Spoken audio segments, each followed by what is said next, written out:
अरे अब आएगा।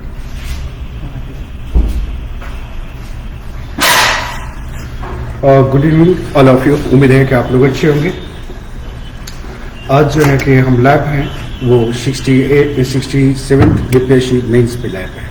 ओके, तो जो आज का सेशन होगा आप लोगों के लिए 67 बीपीएससी मेंस के लिए, और हम बात करेंगे इस पे जो सबसे महत्वपूर्ण होती है आपके लिए, वो आंसर राइटिंग प्रोग्राम्स। नहीं जा रही है?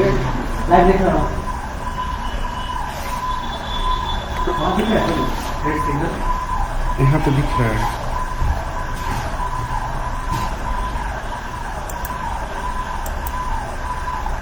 हाँ, तो सबसे पहले है कि कोई सवाल है तो आप लोग सवाल है कि हमसे कर लीजिए, है ना। बेटर हुआ कि पहले आप लोग का सवाल लिया जाए, ताकि उसके बाद जो है कि हम आपके जवाब को शामिल कर सकें अपने लेक्चर में।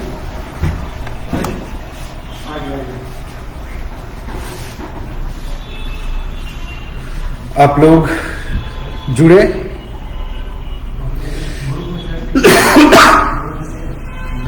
आप ज्यादा से ज्यादा जुड़े।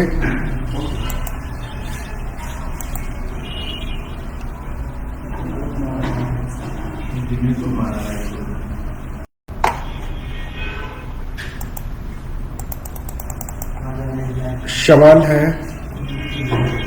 कोई तो आप लोग सवाल कीजिए, ठीक है। कोई सवाल है आप लोगों के तो आप लोग सवाल कर लीजिए।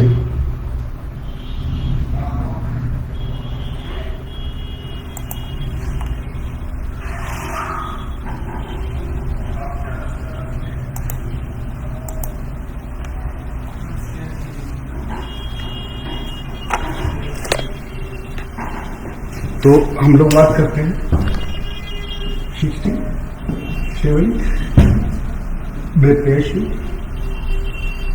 मेंस का।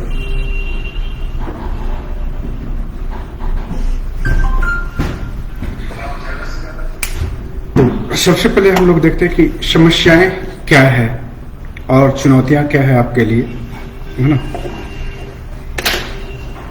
तो इस पे बात कर लेते हैं।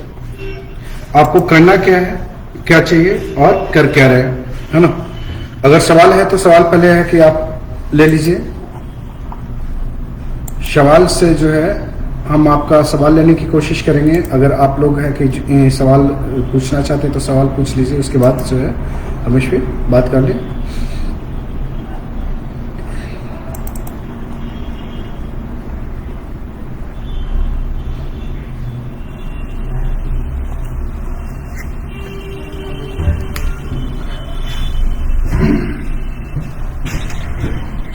बीपीएससी जो है आपके, जैसा कि अब लगभग कितने टाइम बचे हुए हैं, लगभग 35 दिन, 35 डेज।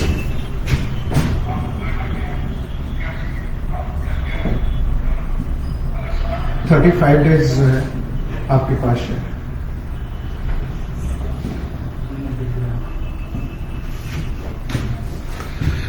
तो टाइम बहुत कम है और पढ़ना बहुत ज्यादा है।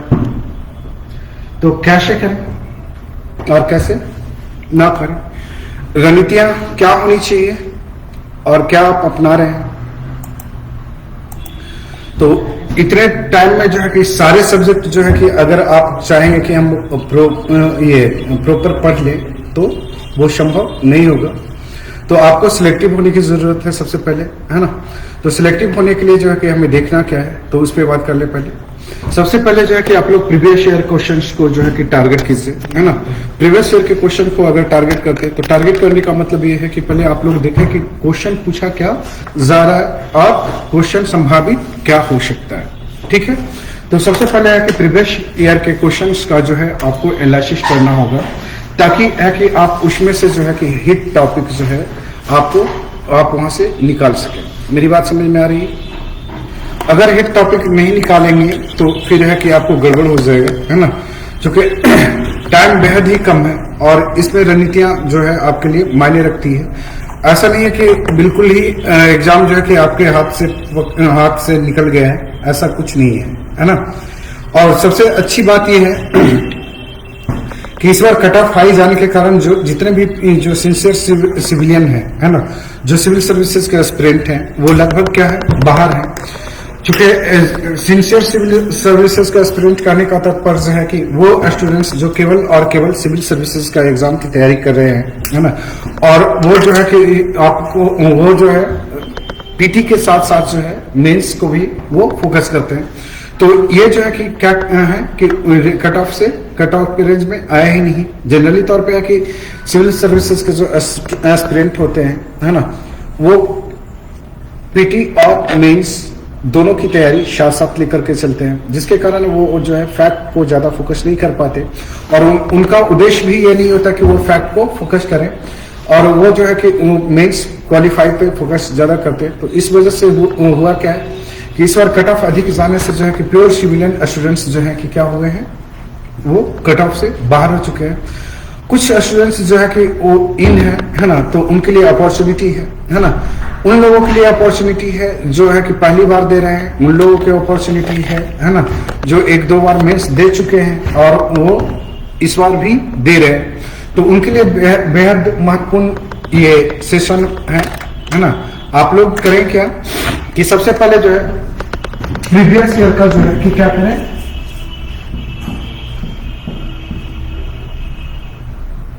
प्रीवियस ईयर का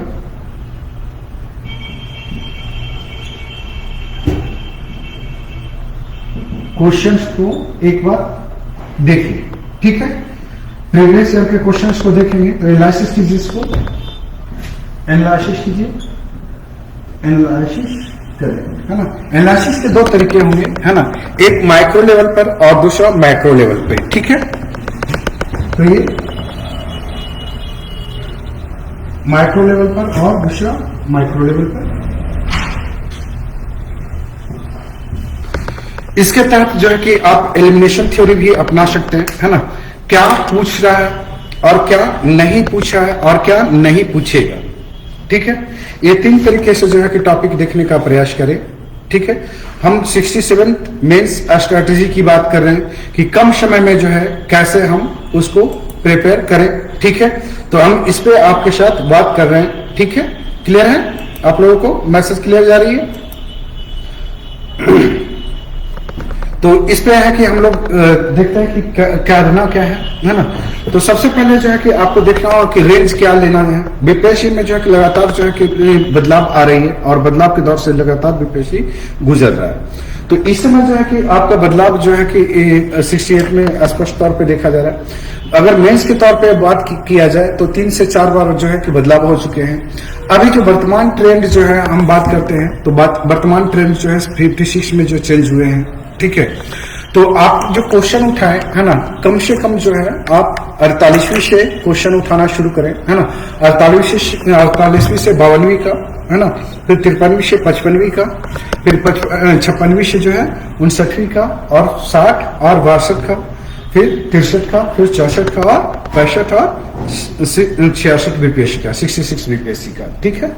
तो आप इन क्वेश्चनों को देखें, ठीक है, और देखिए कि किस टॉपिक को जो है कि लगातार जो है कि क्वेश्चन पूछा जा रहा है, ठीक है। किस टॉपिक से जो है लगातार क्वेश्चन पूछा जा रहा है। बहुत सारे बच्चे कहते हैं कि सर है कि ये क्वेश्चन रिपीट होता है। क्वेश्चन रिपीट नहीं होता, वो टॉपिक रिपीट होता है, ठीक है।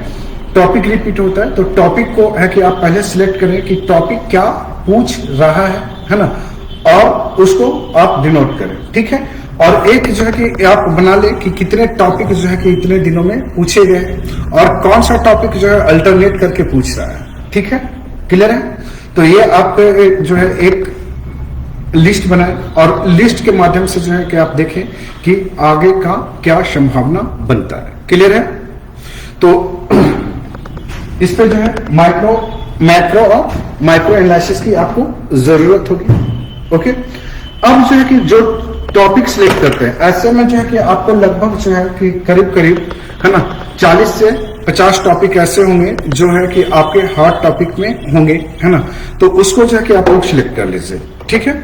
और उस पे क्या करें कि आप लगातार उसको सोल्व करने का प्रयास करें। पहला तो है कि एक सोल्व करें, दूसरा जो है कि आप उस पर शॉर्ट नोट्स बनाने की कोशिश करें, ठीक है।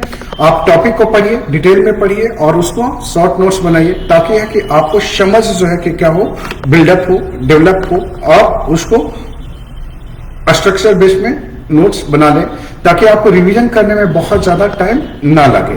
क्लियर है? तो ये कर लेंगे आप लोग। इसके साथ साथ जो है कि टॉपिक को देखना है क्या कि 360 डिग्री पे जो टॉपिक आपने सिलेक्ट किया है ना, तो 360 डिग्री पे जो है कि उस टॉपिक को तैयार करें, ठीक है। 360 डिग्री तैयार करने में जो है कि आपको एक क्वेश्चन जो है कि मुश्किल से एक टॉपिक अगर तैयार करते हैं, है ना, और बहुत अच्छे से करते हैं, अगर पहले से पढ़ा हुआ था तो और भी बेहतर कर सकेंगे। तो ये 360 डिग्री पे है कि आपको तैयार करना है। और 360 डिग्री क्या होता है, हम इसको आपको बताते हैं कि 360 डिग्री होता क्या है, ठीक है।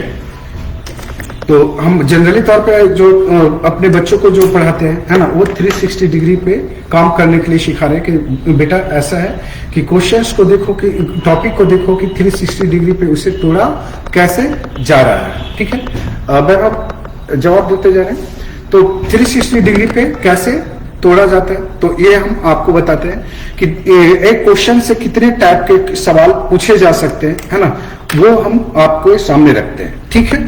तो किस किस नेचर के सवाल होते हैं आप लोगों को पता है?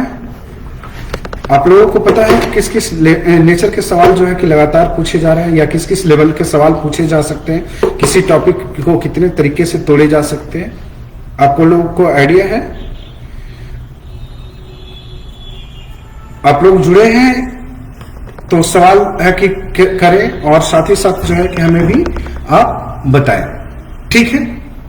हमें भी बताएं ताकि हम आपको सुन सकें और समझ सकें, और आपके सवालों को भी जो है सेशन में शामिल कर सकें, ठीक है। तो आप लोग सवाल करते रहिए, और हमारे ओर से जो है आपको जो है उसका आंसर्स उपलब्ध होता रहेगा। क्लियर है?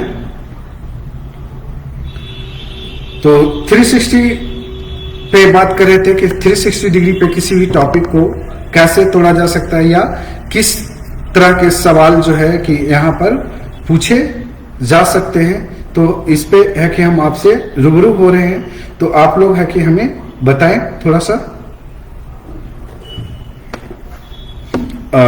बैकअप इसमें है कि कहाँ लिखेगा, थोड़ा सवाल भी है बच्चों के सवाल है।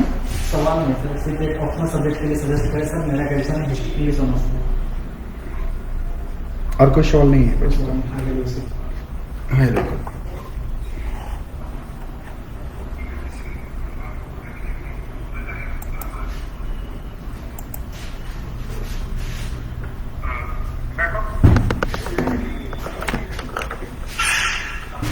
तो बच्चों के सवाल आवाज में सर,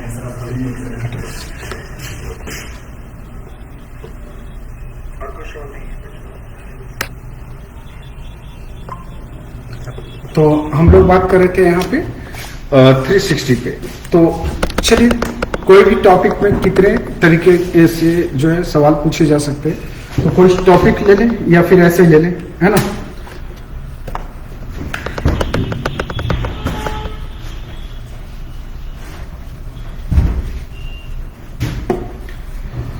तो देखिए 360 में जो है किसी भी टॉपिक को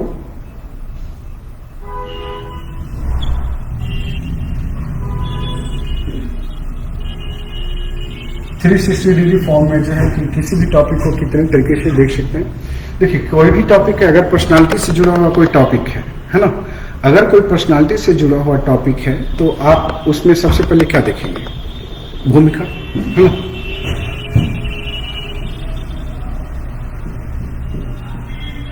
भूमिका या योगदान,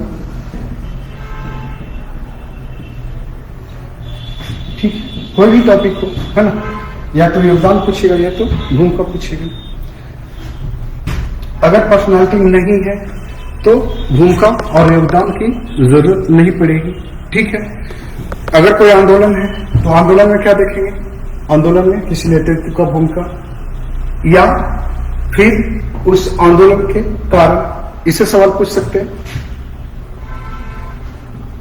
तो कारण, उसके बाद क्या हो सकता है? कारण के बाद अगर कोई आंदोलन हो रहा है तो क्या पूछ सकता है उससे? अब मान लीजिए कि स्वतंत्रता संग्राम आंदोलन है या बिरसा मुंडा आंदोलन है या 1857 का विद्रोह है ना, तो उससे क्या पूछा जा सकता है? कारण के बाद विस्तार। अगर है कि ये कोई तो और टॉपिक है जिसमें जो है कि आप गवर्नमेंट की पॉलिसी लिखनी है ना, जैसे मान लीजिए कि कोई एग्रीकल्चर है ना, तो एग्रीकल्चर के टॉपिक लिख रहे हैं तो उसमें क्या लिखेंगे? बहुत होगा तो विस्तार या यहाँ पे सुधार, गवर्नमेंट का रिकमेंडेड है ना, तो ये कर सकते हैं। फिर इसका बाद क्या होगा? विस्तार के बाद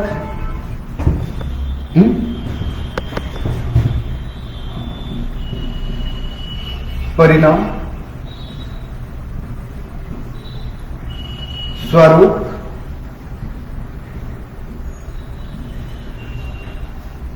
स्वरूप के बाद क्या हो सकता है? स्वरूप के बाद क्या होगा?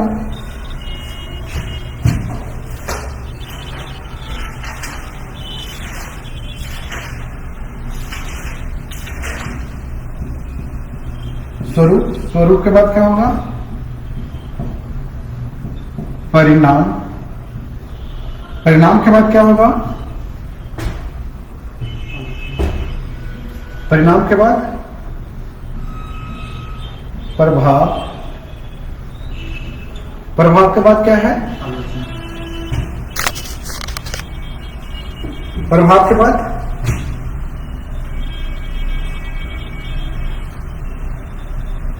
समीक्षा या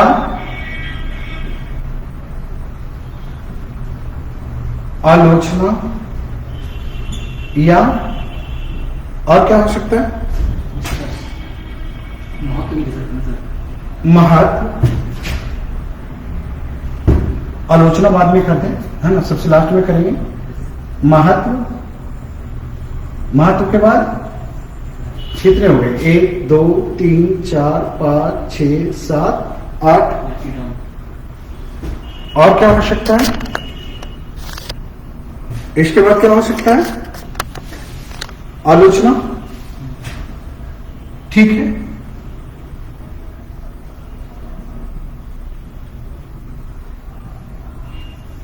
क्लियर है? अब हमने बात किया कि किसी भी टॉपिक को कितने तरीके से हम देख सकते हैं, है ना। तो कितने तरीके से देख सकते हैं? करीब 8 से 9 तरीके हैं जहां से आपके सवाल पूछे जाते हैं, है ना। जनरली तौर पे अगर कि कोई आंदोलन है तो आंदोलन में नेतृत्व की भूमिका पूछ लेता है ना। आंदोलन के कारण पूछ लेता है, आंदोलन का विस्तार पूछ लेता है, आंदोलन का स्वरूप पूछ लेता है, आंदोलन का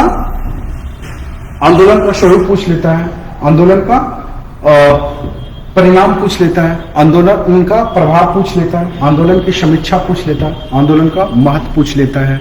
नहीं, या नहीं कुछ हुआ तो आलोचना ही पूछ लिया या सीमाएं पूछ लिया। क्लियर है? तो आपको जो है कि टॉपिक को जो है सोचना होगा टॉपिक के प्रति कि कितने सवाल जो है इससे बन सकते हैं या कितने सवाल अभी तक बने हैं, ये जो है कि आपको करने की जरूरत होगी। ठीक है, अगर इन इतने सवाल इतने तरीके से जो है कि आपने ये टॉपिक को तैयार कर लिया तो आपको कोई भी सवाल यहां से छूटेंगे नहीं, है ना। जनरली तौर पे होता है क्या है कि हम टॉपिक तो पढ़ लेते हैं, है ना। ये खास तौर पे बिहार के बच्चे जो सिविल सर्विसेज की प्रिपरेशन कर रहे हैं वो अक्सर गलतियां करते हैं, है ना। टॉपिक को तैयार करने में वो अक्सर गलतियां करते हैं। उनकी गलतियां क्या होती है कि वो टॉपिक को जो है वन वे करते हैं, है ना, वन वे पे बात करते हैं। वो कहते हैं कि अच्छा इसका कारण पूछ लिया, योगदान पूछ लिया और सुधार या प्रभाव तैयार कर लिया, या फिर है कि वो सीधे सीधे कि विपेश में जो सवाल पूछे जाते हैं उन सवालों को ही उठा करके वो लिखना शुरू कर देते हैं, उन्हीं सवालों को वो रटना शुरू कर देते हैं। तो ये रणनीति जो है आपकी जो है बहुत दिनों तक नहीं चलेगी और ये रणनीति जो है आपके कारगर भी नहीं है। ठीक है, तो आप जो है कि जैसा मैंने कहा कि प्रीवियस ईयर का अभी जो टाइम कम है, तो प्रीवियस ईयर क्वेश्चंस को आप उठाएं और वहां से देखें कि कौन कौन से जो है हॉट टॉपिक बन सकते हैं या हिट टॉपिक बन सकते हैं। आप उनको जो है कि क्या करें, चिन्हित करें। ठीक है, अगर उनको चिन्हित करेंगे तो क्या होगा कि आपके जो है कि टॉपिक जो है एक जगह संग्रहित हो जाएगा और साथ ही साथ उस टॉपिक को जो है 360 डिग्री पे तोड़ने का कोशिश करें। और 360 डिग्री पे अगर तोड़ते हैं, है ना, तो उसको कैसे तोड़ेंगे देखेंगे कि अगर आंदोलन है तो ये हिस्ट्री के क्वेश्चन बनते हैं, तो उसे देख लेंगे भूमिका, योगदान, कारण, विस्तार, स्वरूप, परिणाम, प्रभाव, समीक्षा, महत्व और आलोचना। 8 से 9 भागों में जो है टॉपिक को बांटे और उसको उतने तरीके से जो है आप तैयार कर लें, बेटर है। तो इससे होगा क्या कि आपकी जो तैयारी है ना, जो आपकी तैयारी है वो पूर्ण हो जाएगी और इससे जो भी सवाल आपके बनते हैं, ठीक है, इससे जो भी सवाल आपके बनेंगे वो जो है आप करने में सक्षम हो सकेंगे और बेहतर जो है मार्किंग भी होगी। क्योंकि होता क्या है कि डिमांड अकॉर्डिंग सप्लाई, है ना, तो डिमांड क्या क्या है ना, या क्या क्या डिमांड हो सकते हैं आपको विपेशी के द्वारा, वही संभावित जो है डिमांड जो है 360 डिग्री के माध्यम से, ये 360 डिग्री प्रोग्राम जो है हमारा मेंस के लिए है ना, और इसको जो है कि हम आप लोगों के साथ शेयर कर रहे हैं। ठीक है, तो आपको देखना होगा कि 360 डिग्री के तहत जो है हम कितने तरह से जो है टॉपिक को डील कर सकेंगे या करना है, इस पे है आपको विचार करना होगा। मेरी बात समझ में आ रही है सबको? तो ये करना होगा आपको। ओके, अब बात करते हैं हम लोग यहाँ पे जो आप अक्सर गलतियां करते हैं, है ना, जनरली तौर पे है कि आप लोग गलतियां जो है कि करते क्या, भूमिका में, है ना, भूमिका में बात करते हैं कि भूमिका जो है कि कैसे लिखा जाए, है ना। आंसर राइटिंग पे बात करते हैं हम। आंसर राइटिंग के लिए कल जो है एक अलग सेशन लेके आएंगे, है ना, जिसपे जो है कि केवल हम आंसर राइटिंग की बात करते हैं। थोड़ा सा जो है कि हम इंट्रोडक्शन की बात कर लेते हैं। किसका? जब आप आंसर्स लिखते हैं तो आंसर्स कितने पार्टों में लिखते हैं? 3 पार्टों में लिखते हैं, है ना। और जनरली तौर पर जो है आंसर्स लिखते हैं वो आप गड़बड़ लिख देते हैं, है ना। तो आंसर लिखने के दरमियान जो है आप टू द पॉइंट नहीं होते, है ना। आप आंसर्स जब लिखते हैं तो वहां पे क्या होता है, आप कैसे लिखा जाता है, मैं एक अपने स्टूडेंट से जो है बुलाता हूं आपको, ठीक है, बैठा थोड़ा आएंगे। स्टूडेंट्स अक्सर गलतियां कहाँ करते हैं, इंट्रोडक्शन पार्ट कैसे लिखते हैं? थोड़ा सा इंट्रोडक्शन पार्ट जो बच्चे यहाँ पे लिख रहे हैं या फिर और जगह जो बच्चों का देखा है उस पर थोड़ा सा चर्चा करें। सुनेंगे।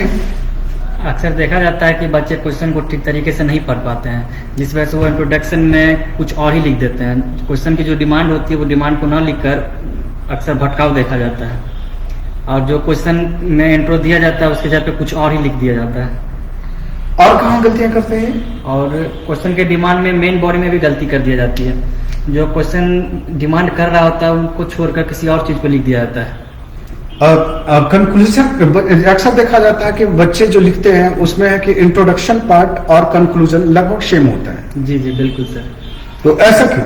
भूमिका को क्योंकि ज्यादातर स्टूडेंट समझ ही नहीं पाते हैं कि कंक्लूजन में क्या लिखा जाए, और वो भूमिका को ही कंक्लूजन में ऐड कर देते हैं सर। अच्छा ठीक है, तो मैं इस पे थोड़ा बात कर लेते हैं। बेसिकली तौर पे जो है कि आप जब आंसर्स लिखने के लिए बैठते हैं, है ना, तो थोड़ा सा रुकिए, है ना, बहुत जल्दबाजी करने की जरूरत नहीं है। जो इंट्रोडक्शन पार्ट है, जैसे आप खुद का इंट्रोडक्शन कैसे देते हैं, है ना, जैसे मैं वैभव का इंट्रोडक्शन दूं, है ना, तो वैभव का इंट्रोडक्शन अगर मैं दूं तो वैभव कैसे इंट्रोडक्शन दे सकते हैं, है ना।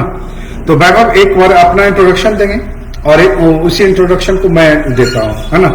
जिस तरह से आपने पहला बार इंट्रोडक्शन दिया था वो इंट्रोडक्शन बताएं, फिर उसी इंट्रोडक्शन को मैं बच्चों को बताता हूँ। कैसे इंट्रोडक्शन देते हैं बच्चे सर? बच्चे जब स्टेज पर आते हैं तो बोलते हैं गुड इवनिंग सर, मेरा नाम वैभवराज है, मैं मधुबनी जिले का निवासी हूँ और मैंने अपनी ग्रेजुएशन की पढ़ाई ललित नारायण मिथिला यूनिवर्सिटी से हिस्ट्री ऑनर्स से की है और वर्तमान में मैं पटना रहकर बीपीएससी की तैयारी करता हूँ। आप क्या बोलते हैं कि हम क्या क्या कितने एग्जाम दे चुके हैं? और मैंने एसएससी का भी एग्जाम दे रखा है और जितने भी सारे बिहार सरकार की या सेंट्रल गवर्नमेंट की जितनी भी वैकेंसी आती है सारे एग्जाम देते हैं बच्चे। होना क्या चाहिए था?